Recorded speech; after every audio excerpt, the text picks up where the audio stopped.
Sintonía de Vida se complace en presentar las sanas palabras. Señor, capacítame.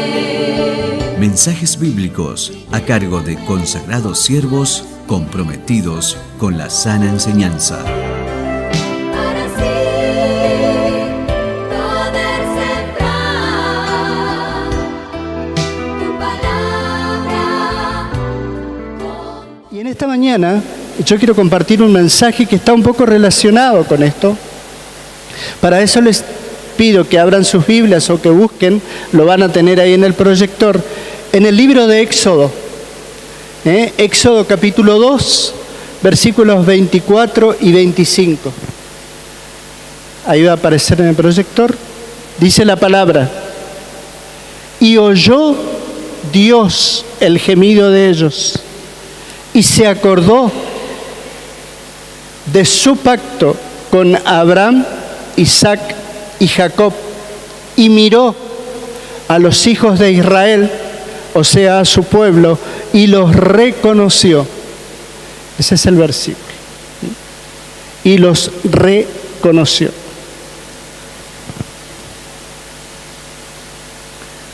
Oyó, acordó, miró y reconoció. Y hay tres palabras que yo quisiera que en esta mañana usted tenga presente en el mensaje. Esa palabra es oír, acordarse y desierto. Porque es mi deseo, es mi anhelo que usted, cuando pase por pruebas difíciles este año, usted tenga presente que Dios, bajo esa situación difícil, lo miró a usted como su hijo y lo reconoció como pueblo suyo para atravesar esa situación que está atravesando en un desierto. Y para entender ese versículo hay que ubicarnos un poquito en el contexto histórico. Y en el libro de Génesis, capítulo 15, Dios le dijo a Abraham que su descendencia sería esclava en Egipto por 400 años. Pasado ese tiempo, o sea, los 400 años, el pueblo alcanzaría la libertad y la posterior conquista de la tierra prometida.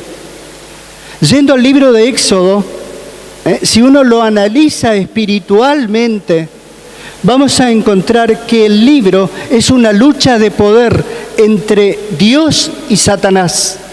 Espiritualmente es eso lo que se ve en el libro de Éxodo.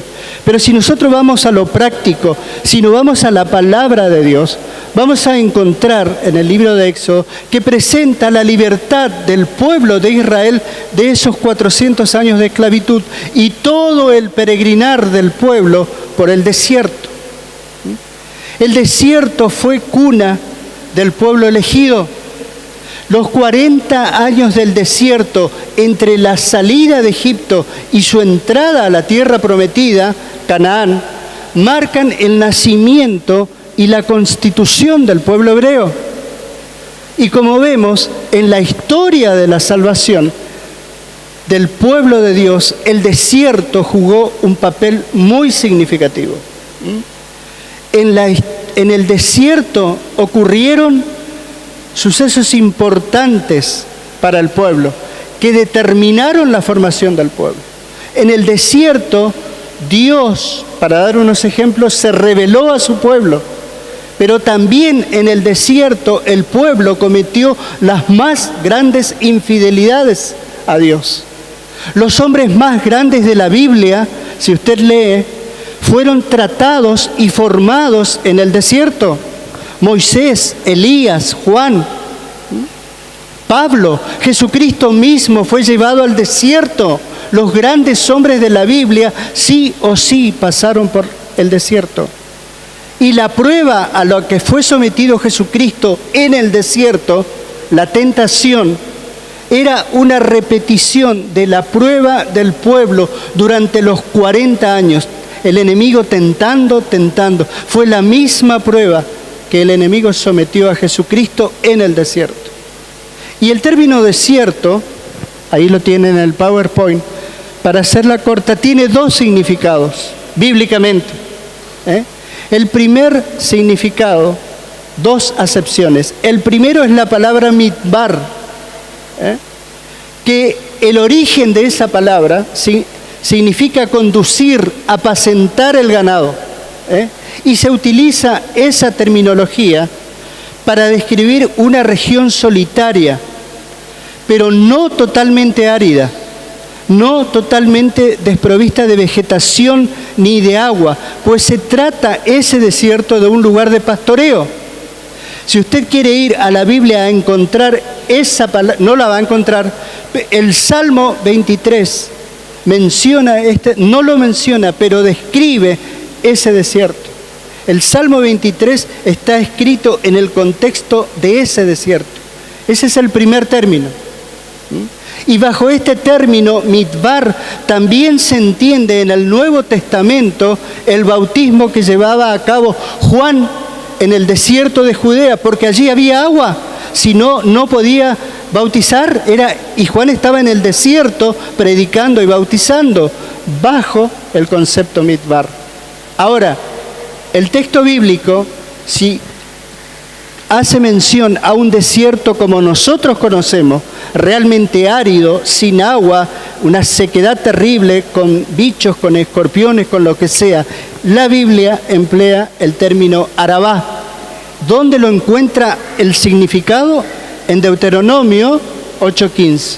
Usted lee ese versículo y ahí va a encontrar el significado del desierto como nosotros lo conocemos.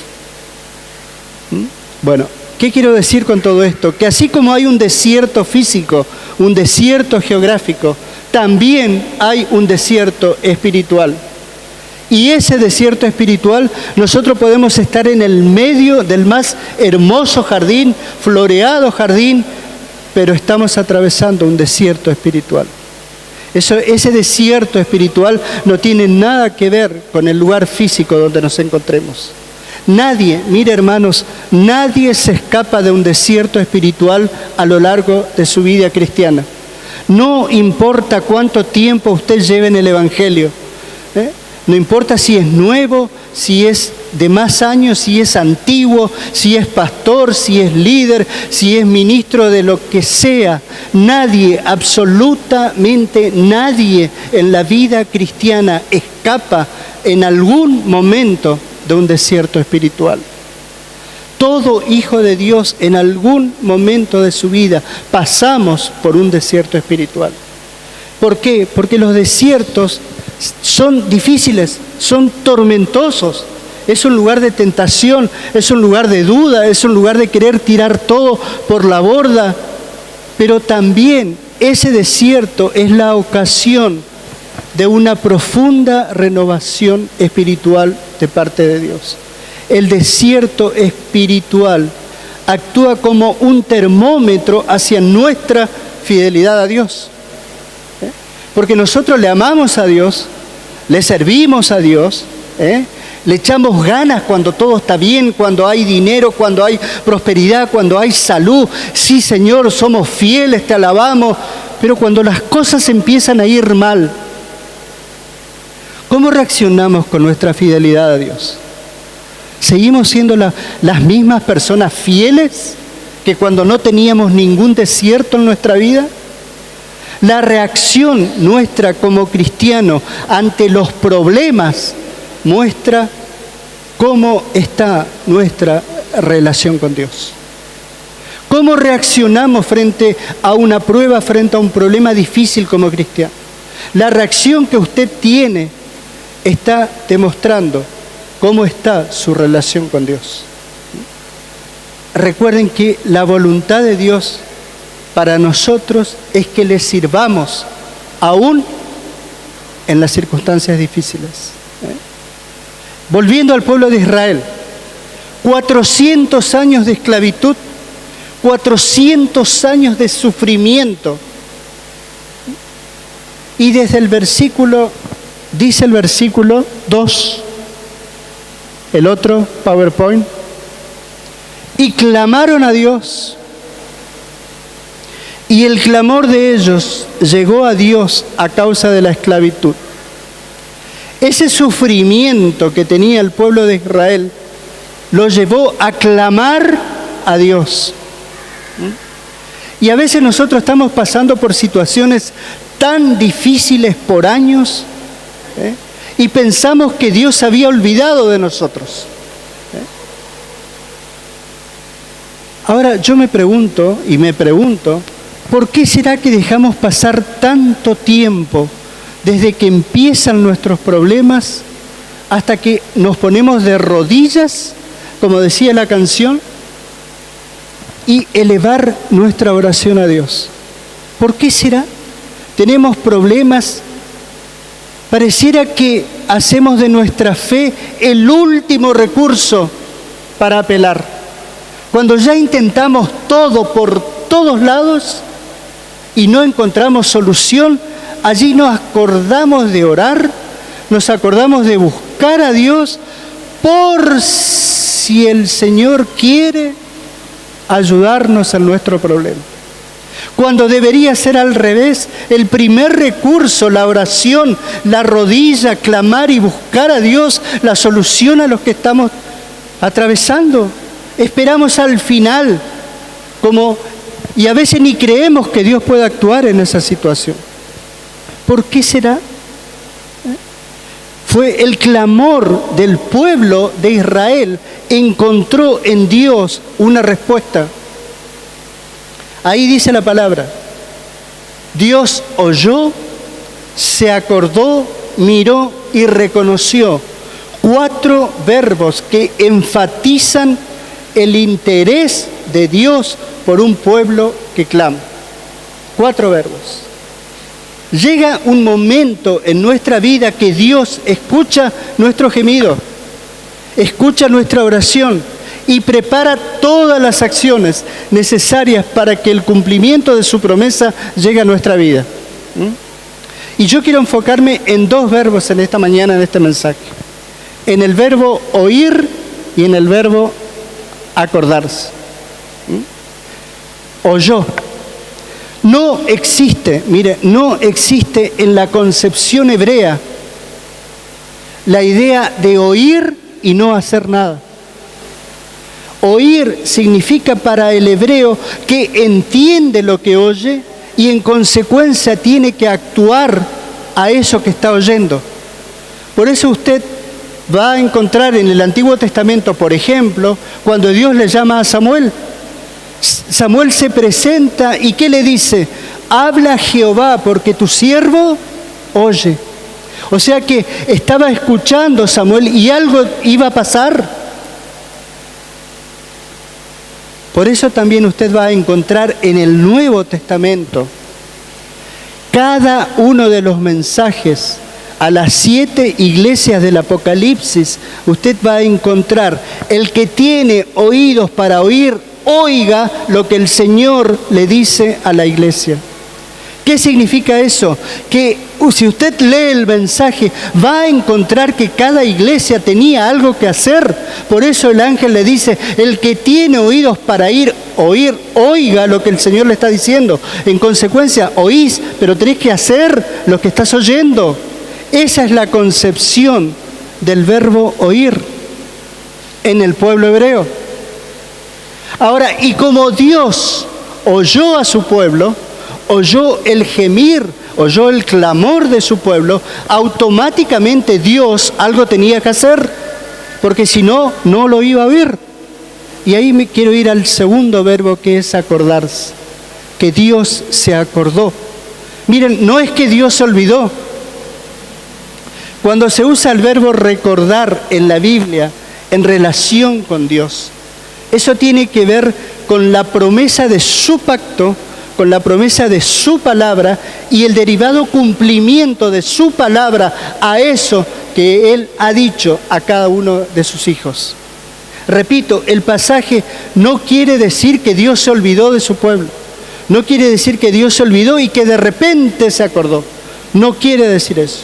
Lo que significa es que Dios oyó el clamor del pueblo y eso lo llevaría a comenzar a actuar, a accionar el cumplimiento de su palabra a favor de su pueblo, o sea, la libertad del pueblo. ¿Se entiende? Ese es oír significa obediencia, significa hacer algo. Recordar en Dios significa que Dios oyó y en consecuencia tiene que empezar a dar cumplimiento a su palabra. Y es eso lo que está pasando en este versículo. Ahora, ¿por qué los desiertos? Miren, es necesario que pasemos por el desierto. Es necesario que acampemos en él, nos guste o no nos guste. Porque ¿de qué otra manera Dios nos formaría?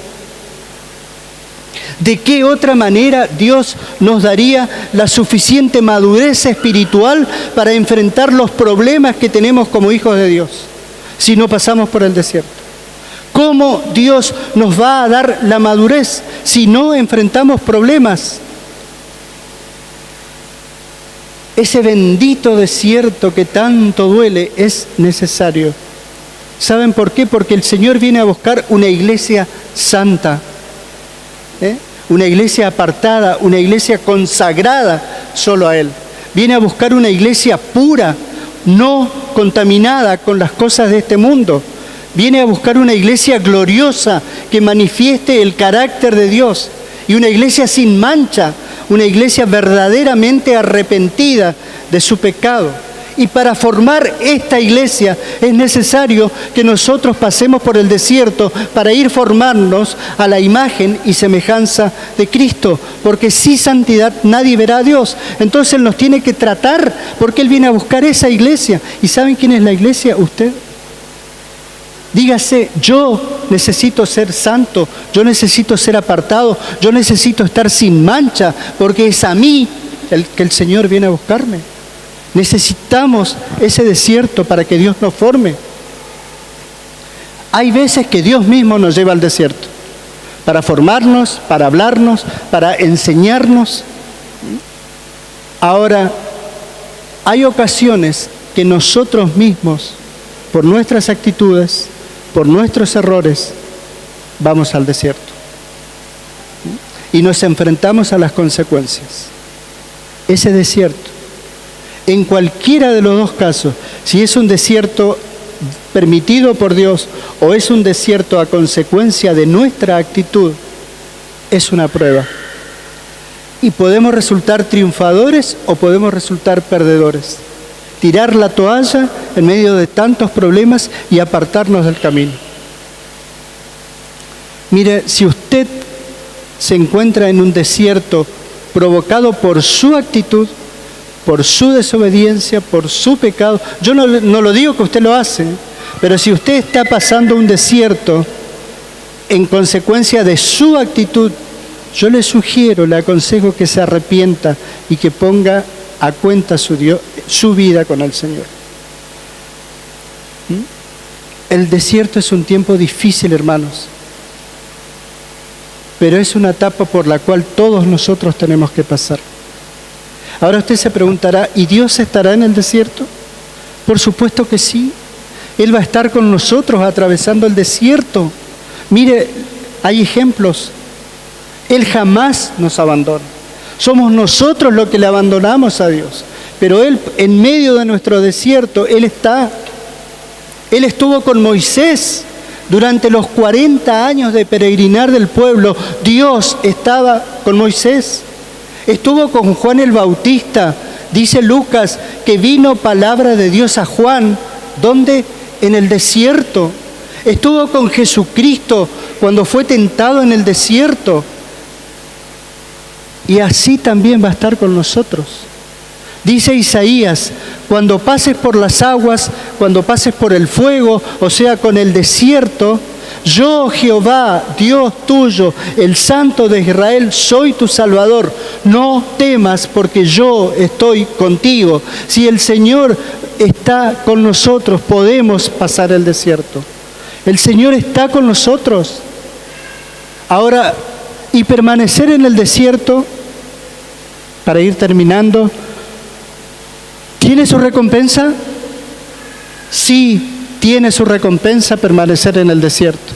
Miren, le voy a mostrar en el próximo versículo. En el libro de Cantares, capítulo 3, versículo 6, dice, ¿quién es esta que sube del desierto como columna de humo sahumada de mirra y de incienso. El pronombre esta se está refiriendo a la iglesia del Señor. Esta es la iglesia del Señor, que aprendió a relacionarse con Dios en el desierto mediante la oración. El desierto es un lugar árido, es un lugar sin fruto. Así es la vida sin Dios. Pero el Señor nos levanta de allí. Porque dice, ¿quién es esta que sube del desierto, que sale del desierto? Es la iglesia, es la novia del Señor. Es esa iglesia santa, es esa iglesia apartada que ha pasado tiempo de oración, de búsqueda de la presencia de Dios, pero ha llegado el tiempo de levantarla de ese desierto. Y todas esas menciones de especies aromáticas que están allí nos hablan del olor fragante que tenemos que tener para Dios. Dice Corintios, porque fragante aroma de Cristo somos para Dios. ¿Será que tenemos aromas de Cristo para Dios? ¿Será que el Señor ve a su iglesia, nos ve a cada uno de nosotros con aroma de Cristo? ¿Con esas fragancias aromáticas? ¿Con qué aroma estamos frente a Dios? ¿Nos verá como dice Corintios? A mí no, les aseguro, todavía no, es un proceso. Y una vez que nosotros hemos aprendido a relacionarnos con Dios en oración, viene el otro versículo, Cantares 6:10, que dice, ¿quién es esta que se muestra como el alba, hermosa como la novia, como la luna, esclarecida como el sol, imponente como los ejércitos en orden? Cada una de esas expresiones tiene un significado espiritual. Yo no me voy a detener a analizar. A mí lo que me interesa es la última parte, como ejércitos en orden. Simboliza el pueblo de Dios guerrero para poder ganar la buena batalla de la fe bajo las banderas de Cristo contra todos los enemigos espirituales. Una iglesia que ora, una iglesia que busca la presencia, una iglesia que pelea la buena batalla de la fe como un ejército en orden. Miren, hay un historiador que dice, la historia de la verdadera iglesia de Cristo siempre ha sido de conflicto y de guerra. Nosotros estamos en guerra espiritual desde el momento que hemos aceptado a Cristo, pero el Señor es el Señor del ejército, es el Señor que nos lleva a la victoria como un ejército en orden, pero nosotros tenemos que pelear la buena batalla de la fe en el nombre de Jesucristo y salir victoriosa, como dice la palabra, como un ejército en orden. Pero una iglesia que no pelea, una iglesia que no lucha, ¿qué orden va a tener? Estamos en una guerra. El enemigo no juega. El enemigo está buscando nuestra alma por toda una eternidad. Dios está buscando nuestra alma por toda una eternidad. Es un conflicto de poder entre Dios y Satanás por nuestra alma. Usted como iglesia y yo estamos en guerra espiritual. Pero la palabra dice que sale del desierto victoriosa como un ejército en orden. Dios es el Señor de los ejércitos, dice su palabra. La lucha es espiritual. ¿Y cómo la enfrentamos? En oración y con las armas espirituales. Revestidos de toda la armadura de Dios, y en oración enfrentamos el enemigo para salir victoriosos. Y por último dice Cantares 8, ¿quién es esta que sube del desierto recostado sobre su amado? Ahí le va a mostrar el PowerPoint.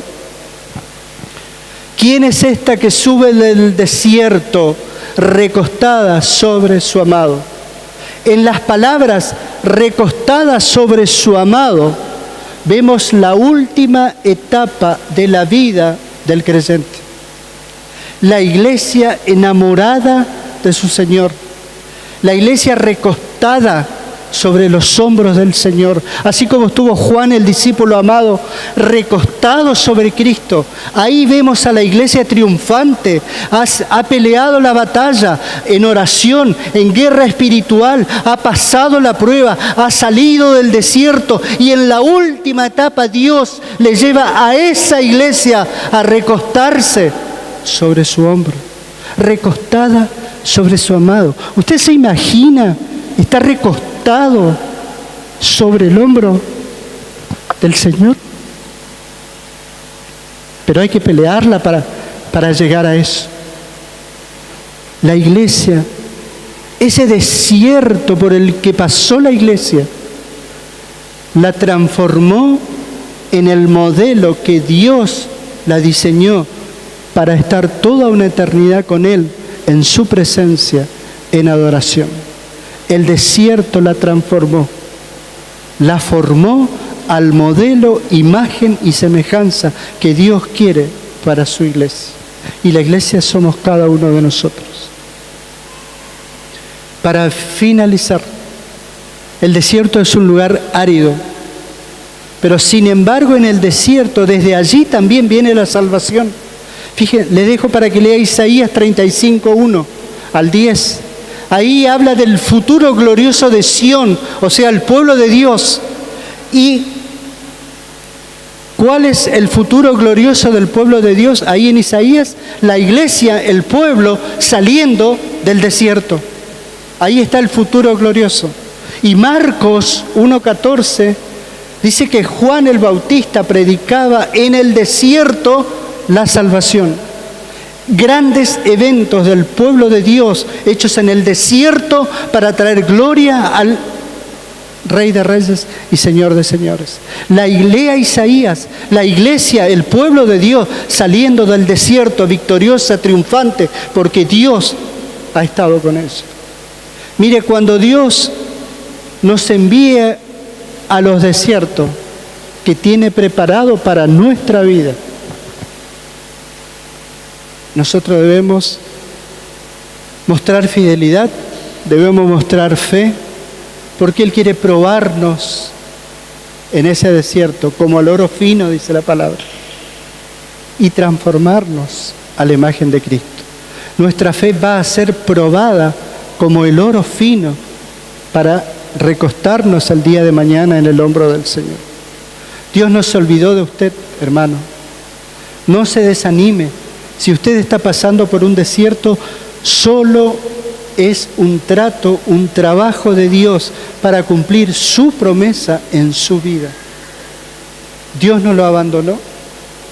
Hay ejemplos en la Biblia cuando Dios se acordó y la mano de Él se movió. Ahí tienen.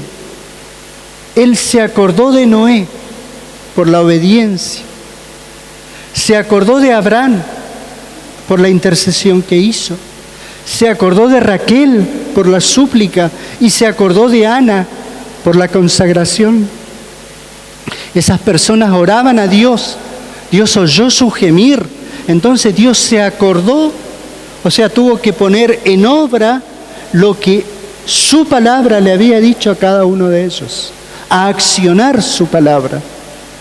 Dios se acordó.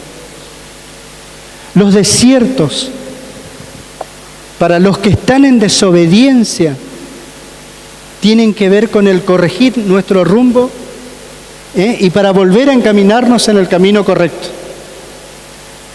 Si usted está en un desierto y está en desobediencia, es para corregir ese rumbo y que usted vuelva a las sendas antiguas. Ahora, si los desiertos, para los que están en obediencia, tiene que ver con el proceso de Dios para que las cosas que al Señor no le agradan y entorpecen nuestro crecimiento sean dejadas en el desierto, en oración, para que Él nos vaya formando a su imagen y semejanza. Dice Isaías: otra vez abriré camino en el desierto. Usted de ese desierto va a salir equipado, va a salir fortalecido para una nueva etapa, porque el Señor dice, otra vez abriré camino en el desierto.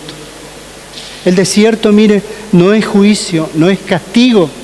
El desierto es prueba, es transformación para llevarnos a la imagen de Cristo.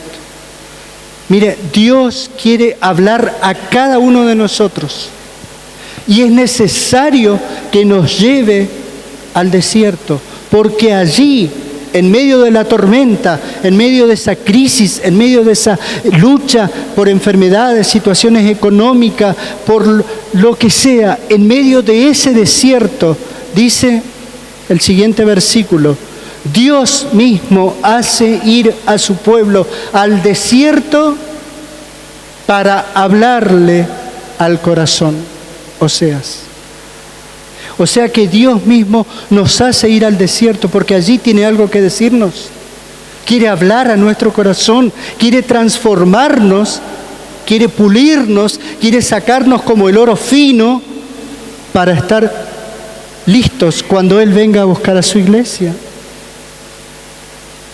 Y allí, el otro PowerPoint, allí, en medio de ese desierto por el cual usted esté pasando, tenga presente este versículo. Que Dios oirá su clamor en medio de ese desierto. Y en ese desierto de su vida, Dios se acordará, o sea, comenzará a actuar, comenzará a accionar el cumplimiento de su promesa a lo que usted está orando.